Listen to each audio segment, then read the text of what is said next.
So, ganyan lang magtanim ng potato. Just like that.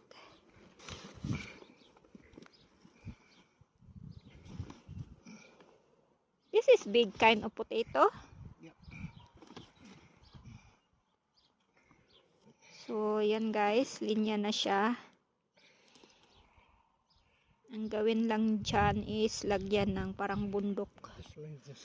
What do you call is like make it mountain? Yep. Oy, you explain. Just mount it. Mount it. Mount Apo.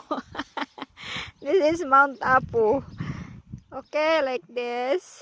Just like that. Oh, make it like Mount Apo. Why you make like this? So that they will not rot in the rain? Yeah.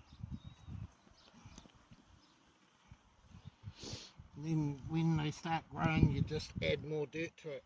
Okay. So like this. How we gonna plant? This is how we gonna plant a potato in New Zealand. We just make it like mount. That's first lot done. Okay. Same with that one. And yams are the same.